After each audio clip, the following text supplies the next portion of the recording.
You're listening to The Deep End, a Penn Plastic Surgery podcast. Today, we're honored to host plastic surgeon Dr. Paris Butler, a leader in academic plastic surgery, health equity, and surgical education. Dr. Butler currently serves as Vice Chair of Education and Inclusive Excellence at the Yale School of Medicine. Before Yale, he made a profound impact at Penn Plastic Surgery, where he was a mentor to many and exemplified excellence in clinical care, research, and leadership. In this episode, we'll explore Dr. Butler's remarkable journey, from his upbringing in a military family to his influential career in plastic surgery. We'll discuss his dedication to fostering diversity and inclusion, and he also shares insights into his transition to Yale, where he holds a groundbreaking leadership position, and his vision for the future of surgical education. Let's jump in.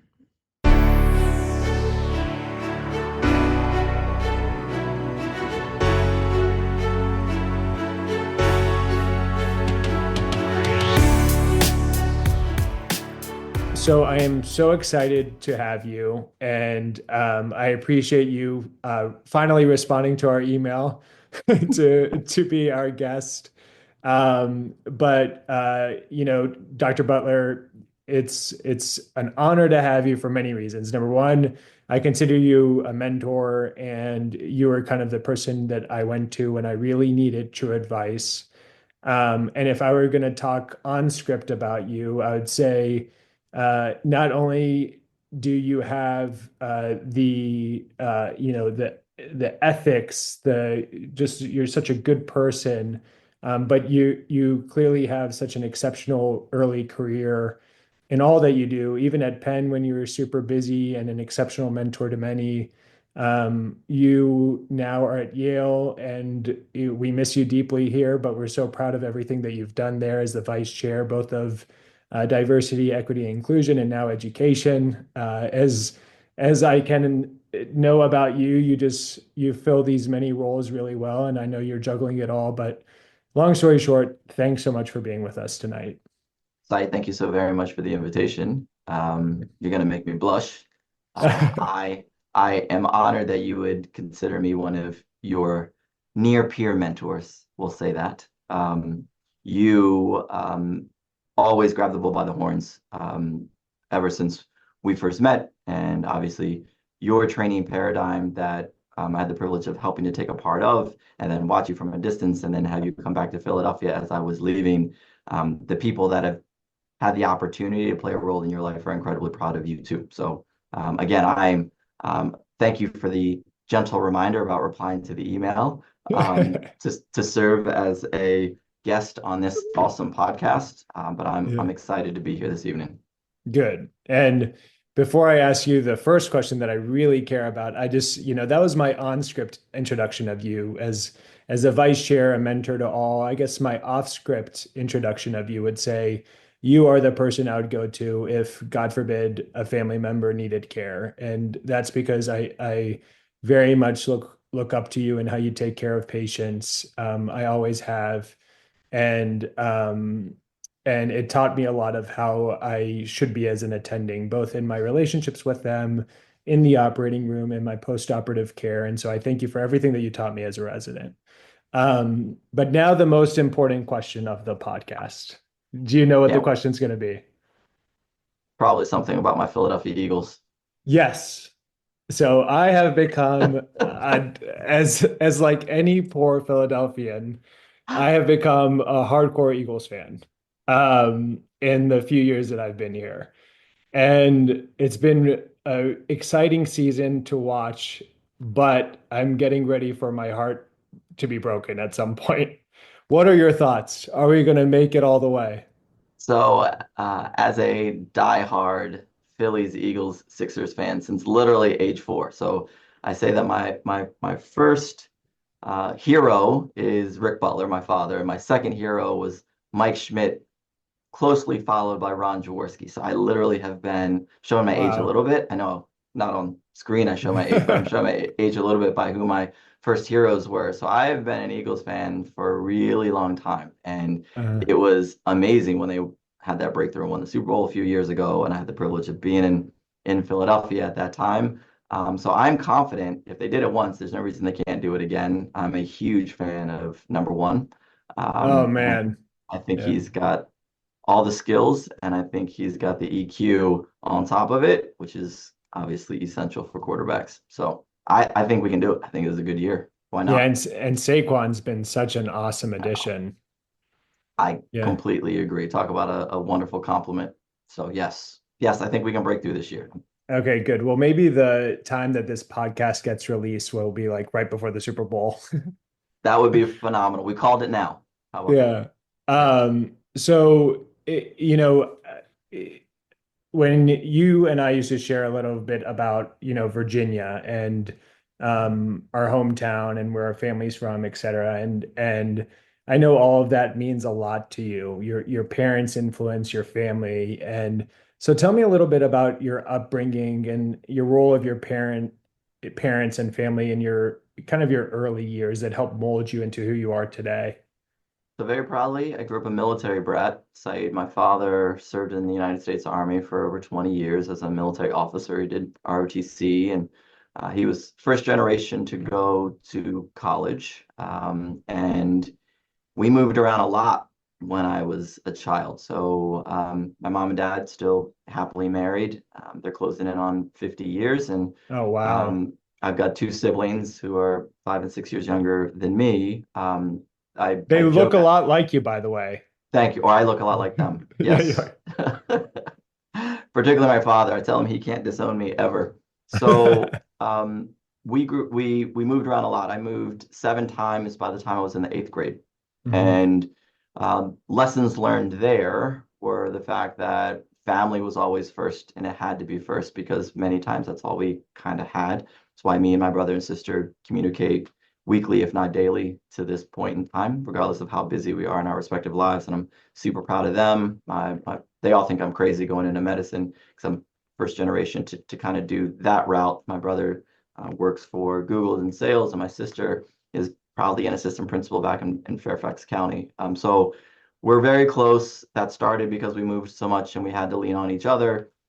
It also, I'm a, I think by nature a bit more extroverted, where my Mhm. siblings may be a little bit more introverted, and I think it made us have to adjust and introduce ourselves and put ourselves out there a little bit. We also had to be very flexible, and I think that is the makings of someone who has to do what we do Mhm. as physicians, right? I think the resiliency that you build as a child, and obviously the upbringing, how blessed I was to have a mother and father that told me that I could be anything and do anything, led to my push to become an academic plastic and reconstructive surgeon. So yes, thank you for asking that question. My upbringing has been absolutely paramount to who I am and what I do. So what was your favorite place out of all the places you lived? So my favorite place probably was the DC metropolitan area. Uh-huh. And it's likely because that was the place as a child I got to live the longest. My father sacrificed, Mhm. and when he went away, he said, if you're doing well in school, I know I've moved around a lot, but if we get you to high school, I'll take a hardship tour and I'll let you finish high school in one place. So Mhm. as a 10th grader, my father went to Egypt for a year to work with the peacekeeping force, and me and my brother and sister stayed in Fairfax. And mom obviously stayed in Fairfax, and Mhm. I got to finish at West Springfield High School, and that kind of paved the way for me to have an opportunity to go to college and what have you. So Fairfax was probably my favorite stay. I also met Mhm. my bride in Fairfax. We've known each other since middle school, high school. So Mhm. lots of wonderful things happened for me in my life in Fairfax, Virginia. Well, and then you played basketball. That was your sport, right? I did. It feels like many, many moons ago.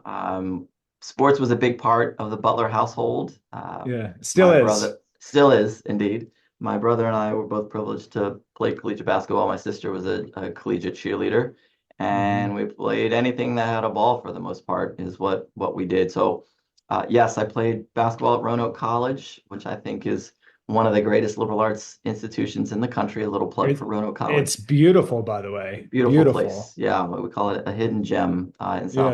in the southwest part of Virginia. So Yeah. I played basketball there for 4 years, and it was phenomenal. I wish I could still play. I get to coach my son now, but it was a great 4 years. Yeah. So what made you a Sixers fan from when you were 4? Because so interestingly, so my father did two hardship tours. So when I Uh, was th 3, 4, 5, for about a year and a half, my father went to Korea, and you couldn't take your family at that time, and he served on the uh, demilitarized zone. So my mom and I lived with my grandparents in South Philadelphia, my impressionable years, as many would say. So that's why Mike Schmidt and Ron yeah, Jaworski, and then yeah. quickly Randall Cunningham, and then Charles Barkley was a Sixer at Oh, that time before wow. he went to Wow. Phoenix. Yeah, so I've been again since very, very early. And then we moved That, around a lot. And when you're a military family, you don't really get roots. yeah. So the first teams that I found were the Philadelphia sports teams. So I've got pictures of myself in a Kelly Green starter jacket Oh, in wow. Kansas, where obviously That's that's really cool. Chiefs country. So yes, so that's why we lived in Yeah. Philadelphia for a little bit when I was a very small child. So it does, thank your dad for his service, by the way, from me. But for when it comes to medicine and plastic surgery in particular, it sounds like, at least from within your family, there was no one who did it before you. So what got you interested in medicine and plastic surgery in particular? It's a long-winded story. I do my best to be somewhat brief. So I went to Roanoke College, wanted to play basketball, but I knew that I was at 5'10" was not going to play in the league. And although playing Division III sports, I am a huge proponent of, and maybe we can chat about that later. But I went to Roanoke College to be a mechanical or aeronautical engineer. And the reason I picked that is that I was blessed to do well in math and science in high school. And Roanoke College had this joint program with Virginia Tech. It was a 3-2 program where I'd get a good liberal arts education and then go to Tech and get not only my bachelor's, but my master's degree in engineering. And honestly, the reason that I had picked engineering is because I had the privilege of growing up in a church in Fairfax, a Baptist church with some fairly affluent Black and brown individuals, but none were physicians. Hmm. All the folks that I had the privilege of, for the most part, meeting that were in kind of the math science space were engineers. So I said, Hmm. that's what I'm going to do. So I go to Roanoke College, and I was an athlete there, and it's a small school, so the athletes kind of stick out. And there was a biology professor, because as a biomedical engineer or what have you, you had to take Bio 150. And that biology professor, his name was Darwin Jorgensen. Darwin Jorgensen, it's like the quintessential name for a biology professor at a liberal arts Yeah, exactly. institution. So on my second exam, I had done well, and he had written a note, and that was the privilege of going to a small school because my class size was like 25, 30 people. He had written a note asking for me to come and meet with him after class because, unbeknownst to me, he followed the athletes a little bit because he was a longtime basketball fan. So I met with him after. I thought I was potentially in trouble. And he said he just wanted to get to know me. And then he asked why I wanted to be a biomedical engineer or aeronautical engineer. And I said, well, I kind of gave him the story. And he said, well, if you're interested in the medical component of things, why don't you just be a doctor? And I said, hmm? I said, well, why would you say that? And he said, well, you're pretty smart, at least from what I can see so far, and what you're telling me kind of aligns. And honestly, the field of medicine is so whitewashed. We need more black and brown physicians. And this was a Hmm. majority man, middle-aged, who said, kind of lit the fire under Hmm. me to consider it. And I called my parents that evening and I said, Dr. Jorgensen says that I should consider medical school. And they were like, we think you can do anything. Have at it. So the chase to become a physician started with that conversation. That's so cool. It shows you the power of a conversation like that, Yeah. and the influence that somebody like that can have on a young person. You know what I Yeah, mean? so I reflecting back on my journey, which I know Saeed you do as well. I think about these experience with mentors in particular. I call them words of affirmation by made people, right? In the Mhm. mob, you're made, right? That means if somebody kills you, they immediately get killed regardless of what the reason was. So in my mind, Dr. Jorgensen was a made person. He was a full professor at a liberal arts institution, and he said to me, I think you should consider medical school. And I've had numerous comments like that along my journey, which has kind of inspired me to the next step. So Mhm. yes, without question, that conversation really started my journey towards medicine. And then Roanoke College, again, small liberal arts institution, played my 4 years of college basketball, was privileged to get into the University of Virginia for medical school. And then Mhm. when I got to medical school, I met another mentor by the name of Kurt Tribble, Mhm. cardiothoracic surgeon, professor Mhm. emeritus now there at UVA, who I went to medical school thinking I didn't know what kind of medicine, but I was thinking pediatrics. And looking back, I'm fairly certain it was because the only physicians that I had really met as a child was my pediatrician. So I met Dr. Tribble as a first year medical student. He held a basketball game every Sunday at one of the local high schools. And he had found out that I had played collegiately, so asked if I would come out and play. And that ended up being a safe haven because the first couple of years of medical school can be grueling, particularly in the old Oh, model where it was just yes. classroom work, right? You never saw a Yeah. patient, didn't, Mhm. anatomy, and then it was you're behind in a seat listening to lectures. So I Mhm. did that. He had a lot of surgeons that would come out, whether it was faculty or residents. And then in between my first and second year of medical school, it was a mandate at UVA to spend some time doing research of some sort.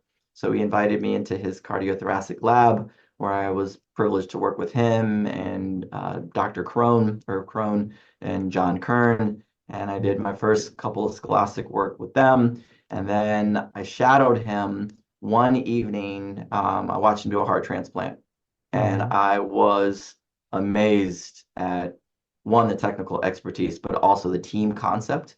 And having Mhm. had been a collegiate basketball player, a lot of the things that I found to be effective as, the captain of a basketball team, he was the captain of the operating room. And Mhm. the immediate gratification of the fact that this patient suffered from congestive heart failure and he was able to transplant a heart and the patient walked out of the hospital a week later was remarkable to me. So Mhm. for all those reasons, I converted from the thoughts of being a pediatrician to being a surgeon. I didn't know what kind yet though. So Yeah. that took some additional thought.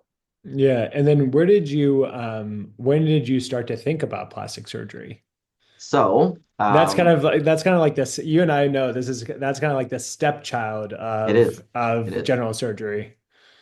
The privilege I had, though, at University of Virginia is that they were one of the first departments of plastic Mm-hmm. surgery in the country, and Dr. Tribble had been at UVA and had gotten to meet one of the first chair of plastic surgery at UVA and had the utmost respect for him.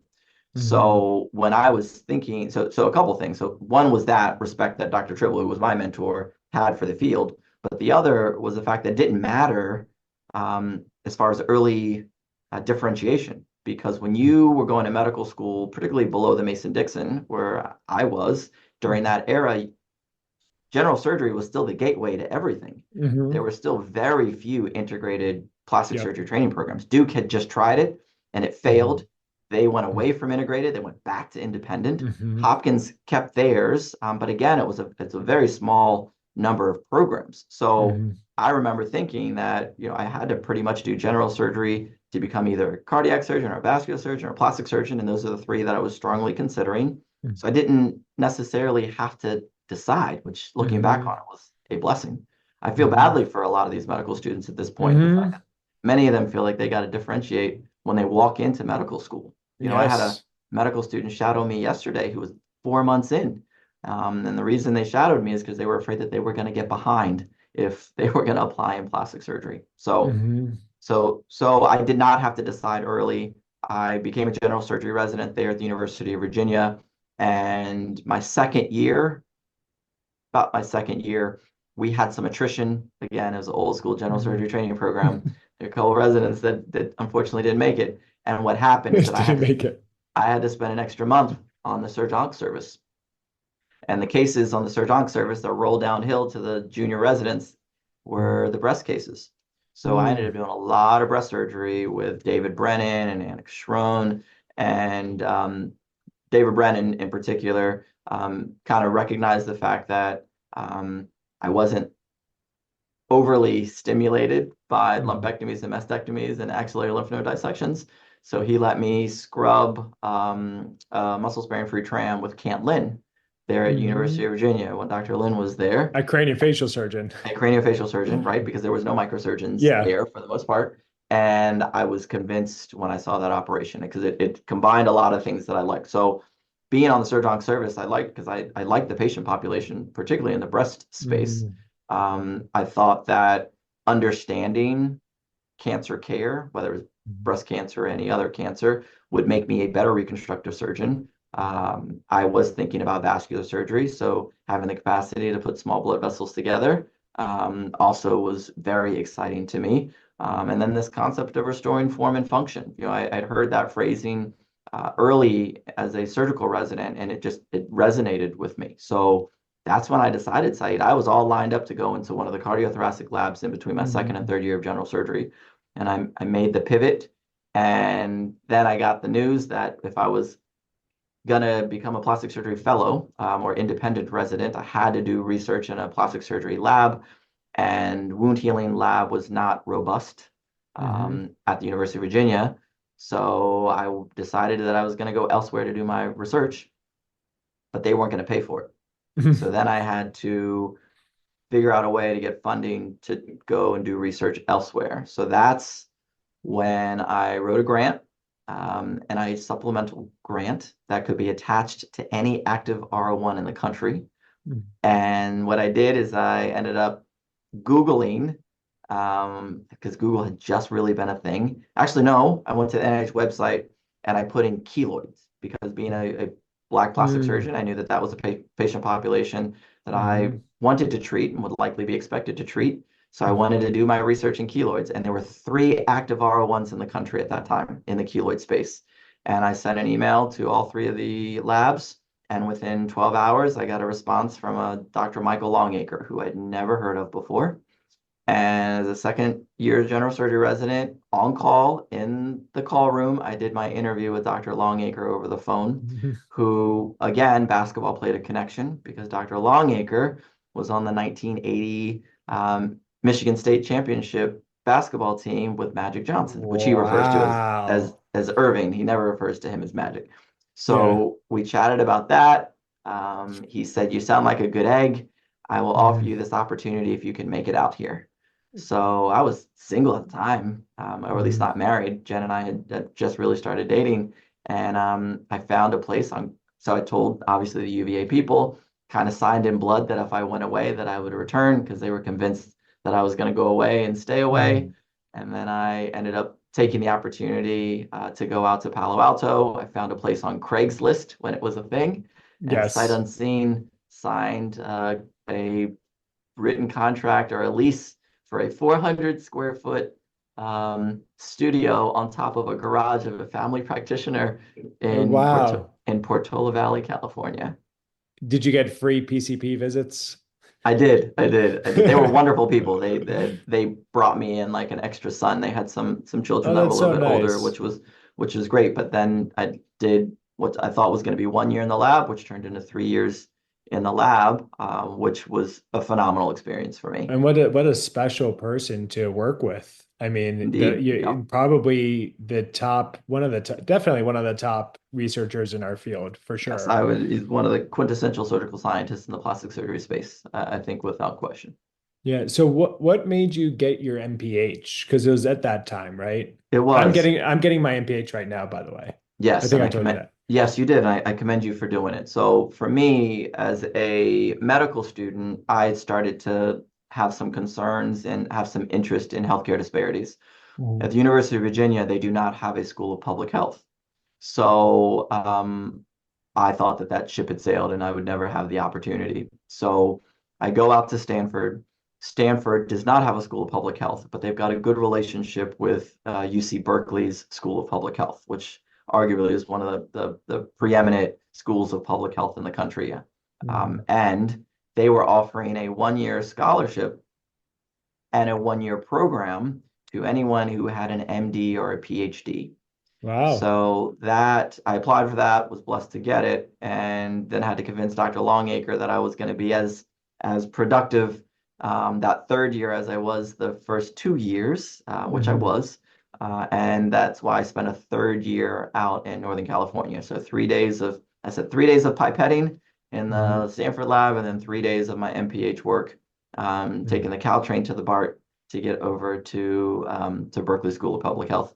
And the thing that was great about Berkeley School of Public Health, which was a blessing and fortuitous for me, is that they have a heavy focus in healthcare equity, Yeah. and healthcare disparities. So Oh, in that's addition, wonderful. in addition to my MPH in health policy and management, I was able to get a special certificate in minority health. So it was kind of a concentration, which was also kind of set up for a lot of the equity work that I've gone on to do since then. I just felt if I was going, because I started to dabble a little bit in some of the healthcare disparity work site, and I thought that formalizing that education was going to be helpful and give me some additional clout, credibility, gravitas when I got on the podium or when I submitted manuscripts. And I think it's paid dividends. It's also funny. I thought that I was very liberal until I moved to Northern California and went to Berkeley and realized that I'm fairly moderate. But talk about an amazing experience, to really immerse myself as a public health student for a year after I had Mhm. already gotten my MD, which is why I commend you for doing it the way that you're doing it, 'cause you know more now, and the richness I of the experience 100% is agree. valuable. Yeah. 100% agree. I mean, there's so Yes. many, I knew that this was going to happen by talking to you, but there's so many side conversations that I would have about this. But at one point in my life, I thought to myself, is it best to get all that stuff out of the way and then just Mhm. focus on your career? But then now when I'm sitting in class, it's definitely a different level of maturity, but I just enjoy it so much more. Like it's applicable to what I'm doing. I love listening to the professors. I think just innately we all love learning. Mhm. And it was a blast. So I 100% agree. It's fun, and I don't think that the road stops here. I'm interested in doing additional stuff after this. No, good for you. Well, one of the Yeah. things that was very striking to me, because there was only of a class of say 25, 30, there were only three of us that were physicians. And I always thought that medicine and public health were just hand in hand. And I Hmm. learned very quickly that some of the public health advocates think that as physicians are a part of the problem. And talk about richness of conversation, and a different lens and perspective that I was able to gain from their insight. And hopefully I was able to also impart on them. It was awesome. So I know that it's a good experience for you. I'm so happy you're doing it. Yeah, and I encourage anyone else who's listening, it's never too late. In fact, I think everyone who I talk to who says, whether it's an MBA, MPH, like you, almost say, like they all just talk about how important it's played a role in their career advancement on I multiple different levels. completely agree with that. And it's funny about your comment about the having to decide early for all these new people applying to plastic surgery. The specialty has gotten so competitive. I read these applications and I'm like, how am I even an attending in plastic surgery?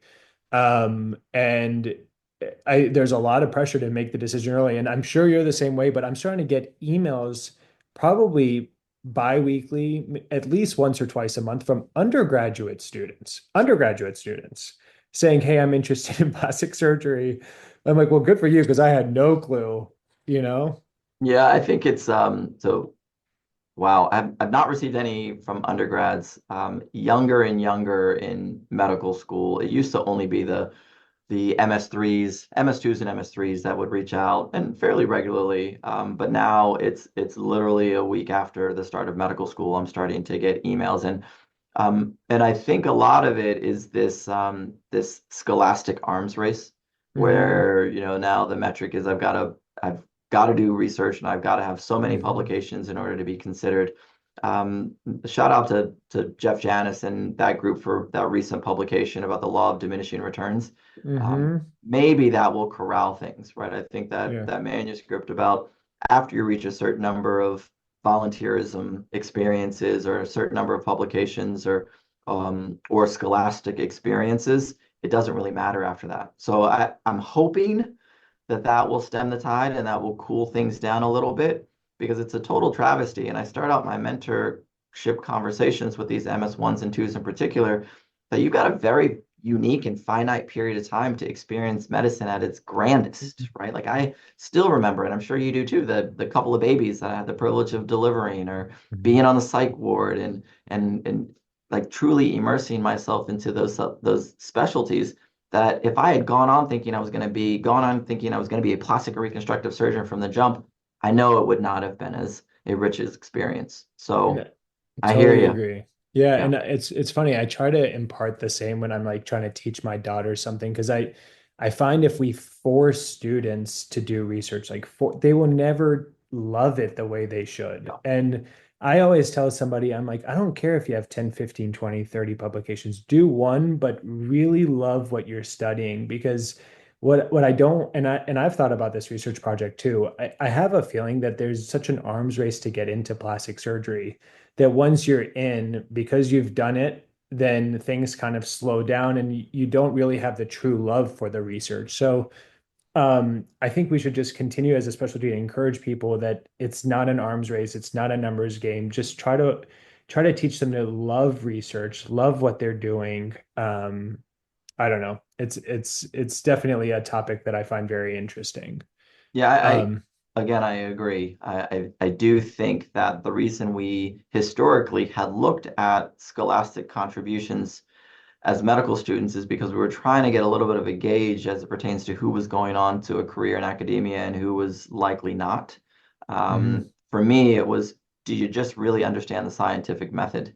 mhm, And we've gotten away from that because they tend to be in the middle, having done chart reviews and not really, come up with a hypothesis and then been able to appropriately study it and then analyze results and then come up with a discussion that is cogent, right? Like just mhm, carrying out the process is what we cared about so much. It wasn't the necessarily even the contribution. It was the knowledge base that they had attained in doing it.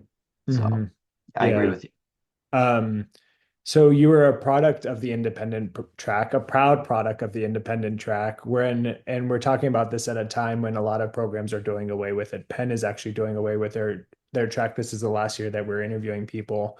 Um, Times are changing a little bit. What are kind of your thoughts about having done it and where we stand now with regards to training future plastic surgeons?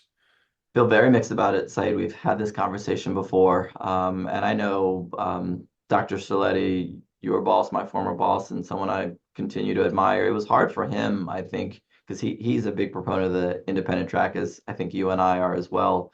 I think we've got to be careful. I don't want the Saeed Azuris and the Paris Butlers and the Joshua Fosnos of the world to go away necessarily. And we're proud products of the independent process. And I trained for 12 years. And although it was a long, sometimes arduous time, it paved the way for what I do right now. And I'm not sure how expedited that in any way, or if I cut any corners, if I have the wherewithal, the capacity to be a vice chair of inclusive excellence and a vice chair of education for an entire department of surgery now, not just plastic surgery. This is, Mhm, and we want leaders that are going to be broad leaders in surgery, not just mhm. the just plastic and reconstructive surgery. Not that that's not sufficient, but we can No, leave of course. beyond that, Yeah. right? So I don't think people should train for 12 years. I need to say that. But I do think we should keep an additional pathway open at competitive programs in order to ensure that that lens of folks that have had training, whether it's in orthopedic surgery or general surgery or neurosurgery or otorhinolaryngology, to be able to move into our field. Because I think it brings an additional perspective that we would lose out on otherwise. Absolutely. Yeah. Each one comes in with their own different background, level of maturity. I totally agree. Totally agree. And I always admired, knowing you were general surgery trained, Steve Kovac was general surgery trained, all these guys that came before me. And so I definitely appreciate my time. Like you said, I don't think we need to train for that long. But I definitely appreciate it. I'm sure in the roles that you're filling now, having that background, being immersed in a general surgery training program helps you become the vice chair of the Department of Surgery potentially, you know? Yeah, thank you for acknowledging that site. So I do feel fairly uniquely equipped in my space. We have Hmm. 5 training programs here in our Department of Surgery. close to 200 residents. So we've got general surgery, plastic surgery, ENT, integrated vascular, and cardiothoracic. And amongst our 200 faculty, we don't have too many folks that have gone through two different training paradigms within those five. I think I'm one of two, and I think two or three. And I think that, again, plastic surgery remains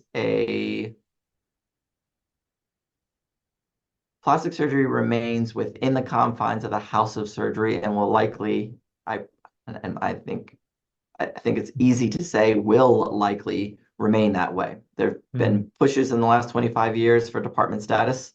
I think there are 18, and you've written some papers on it, like 18, 19 separate departments of plastic surgery in the country.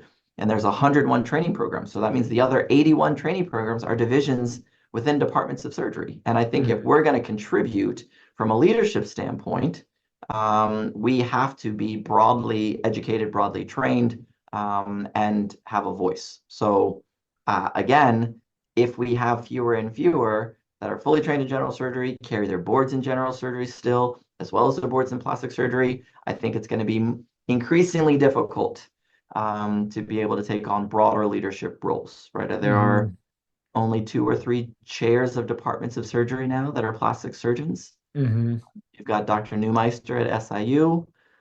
You've got Jeff Gertner out at Arizona. And I think that's it because Dr. Mackay recently stepped down at Penn State. So there's 2, right? And again, if 81 divisions of plastic surgery exist within departments of surgery, I would argue we need more plastic surgeons that are in the cabinet. Yeah, and I think whether or not there's an increasing trend to department status in the next few years, whatever it may be, we have to kind of embrace the present time. And if we are divisions, we have to be more active within the department. It doesn't mean that, oh, we're a division, that's unfortunate, and just kind of sit back, don't play a role. I met with Di Matteo at Penn and I said, I'm general surgery trained. I almost consider myself more of a general surgeon than I do a plastic surgeon. I want to be as involved as possible within the Department of Surgery. And I think the divisions have to make that push regardless of their status. But again, that's a whole separate subject that we can talk about forever. Sure. So then with your training at Penn, and then you stayed on at Penn and impacted a ton of people, from medical students to staff to scrubs to my first administrative assistant. And so what was your favorite part about your time at Penn? And it can't be the Philly cheesesteaks. It can't be the Joel Embiid. What was your Can it be the favorite Super time? Bowl? Super Bowl's No. way up there. Say What the was Super your Bowl's way favorite up there. time from your time at Penn? It's a great question, Saeed. I had the privilege of training at Penn under some absolutely amazing folks who I will forever feel indebted to.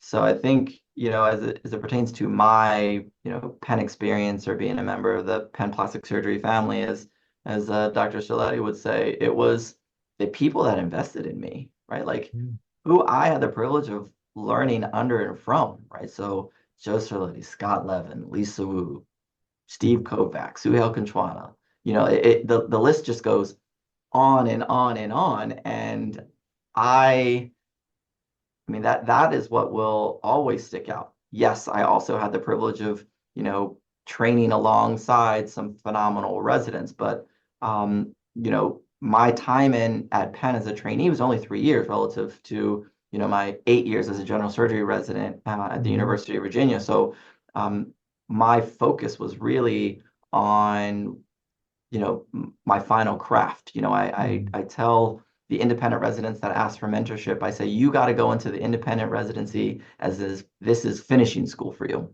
right? This is where you're going to really hone your craft. Different than taking out gallbladders and appendix, because you're probably never going to do that again. You've got to be hopefully very intentional about the skill set that you accumulate. And I had the privilege of, in my opinion, learning from some of the best. So that's what will always stick out to me. Yeah. Also, also having had a mother and grandparents that lived in South Philadelphia, that came from less resources. And I would always, as a child, hear about what the University of Pennsylvania was. That honor of being able to train and then serve that community and then be on faculty at the University of Pennsylvania, that's what also made it a very rich experience for me personally. Yeah. No, I completely agree. I mean, it takes you back to your roots and everything else, and you just had such a profound impact on everybody. So as much as you feel like you were able to absorb from those around you, I can just tell you that it was nice to have you, certainly to train under you. And I think the greatest send off to Yale was, I think, correct me if I'm wrong, but you went to New Haven, but then you came back for the graduation because you got the resident teaching award. Yes, that was an incredible honor from that class. Again, the family dynamic that was established amongst the residents and the junior faculty and mid-career and senior faculty when I was there only got better and better as I experienced it. And I mean that very authentically. It was difficult. This was a great opportunity for me to come to New Haven and take on a leadership role. But I was remiss with who I was leaving there in Philadelphia, and many people knew that, and still to this day know that. So the fact that that graduating class honored me with it was the Ben Chang Award. Mm-hmm. No, but the Don La Rosa Award, I believe, that's given by the senior residents was a true honor. So yes, thank you for acknowledging that as well. And the position that you went to at Yale, that was the first of its kind within the Department of Surgery at Yale. Now, is that the first of its kind in any department of surgery? So I don't think so. So in the wake of George Floyd's murder and Breonna Taylor's murder and Mm-hmm. Ahmaud Arbery's murder and our kind of racial reawakening and conversations around equity and what that means, a lot of programs, institutions realized, academic institutions realized that a single dean of diversity, equity, inclusion, or equity was insufficient. Um, Lots of departments of surgery realized that they needed to have more of a focus and they needed to assign someone to have some accountability in that space to help shepherd them.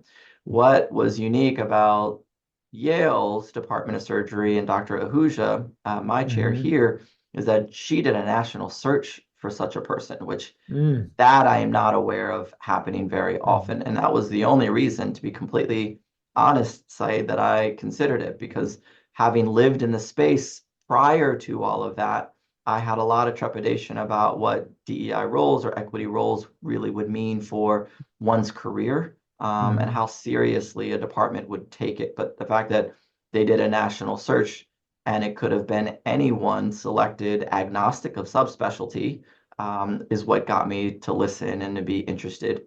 Also, I had thought about what such a role could do and what kind of impact one could have when you sat as a vice chair in the cabinet Mm-hmm. alongside the vice chair of research and the vice chair of quality, that I was excited about what I could potentially do in that space and the impact that I could have. Yeah, and it's so nice to have, you already had all the things that you're proud of when it comes to inclusive excellence, and to be able to funnel that into your career in an organized role is amazing and so cool, to have that passion, but then it's like John Cameron used to say, if you love what you do, you never work a day in your life. And I'm sure that probably wasn't him who said that, but so you love this. This is your passion, and now you're able to funnel it into your everyday activity. It is. It's Yeah. So, I had a little bit of uh, obviously 12 years, but it was a little bit of a serpentine 12 years, right? So University of mm, Virginia for my clinical general surgery, I go out to Stanford and Berkeley. And then when I came back to UVA to finish general surgery, I matched at Penn, my top choice for my plastic surgery independent training. And one of my general surgery mentors, Dr. LD Britt, had mentioned that I should consider applying for something called the White House Fellowship. hmm And I was like, Dr. Britt, you don't understand. I got the golden ticket now. I am headed to Philadelphia and I am going to train in plastic surgery at a place that I've dreamt about training. And he said, well, you need to see if you can go up and talk to Dr. Sterletti about deferring a year. And Mhm. to their credit, so I was a finalist for the White House Fellowship.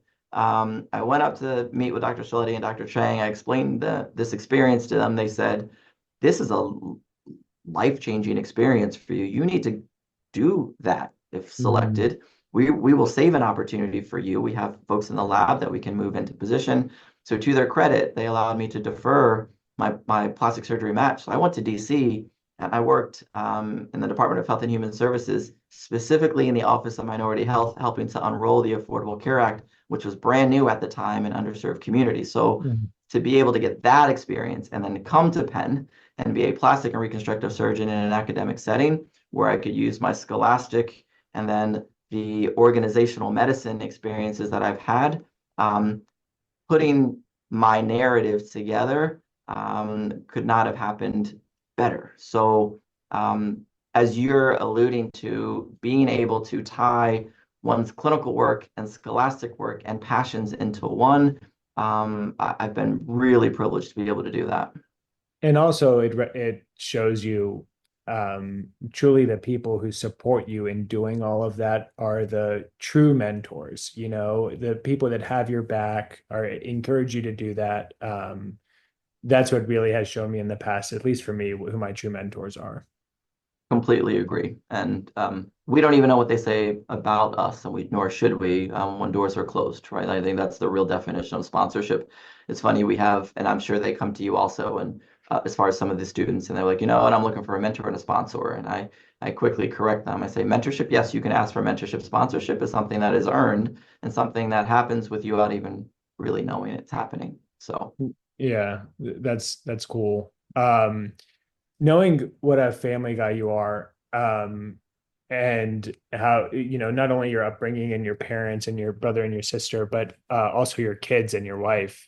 How do you make time for your family? Like, do you tell yourself, I have to set aside dinner every night? Like, how do you do it? Really good question, and one that I have to continue to work at. So I have responses for you, Said. I don't have necessarily answers. Mm. So my foundation is my wife and my two children, right? There's no one I want to make more proud than them, and I genuinely mean that. I know you feel the same way about your Mhm. immediate family. Um, this concept of work-life balance, I was really feeling badly about myself. This picture of the scale, and they're supposed to be even, and I realized that was aspirational for me at best. So this terminology of work-life integration makes me feel a whole lot better about it because there are going to be times where I just have to commit more time to my family, and they may come at sacrifice of some of the scholastic stuff that I want to do, but it's of value to me and I would not be right, quote unquote, right of mind otherwise. And then there are other times where, I say to Jen, like, listen, my work is going to require a little bit more of me now.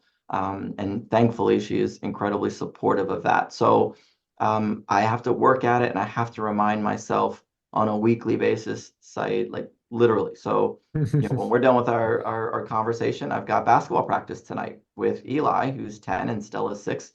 And although my children, they know somewhat of what I do, they don't necessarily care. Like they just want Mhm. dad there, and dad's got to be there. And my dad was a military man, and he had crazy hours, but dad was there too.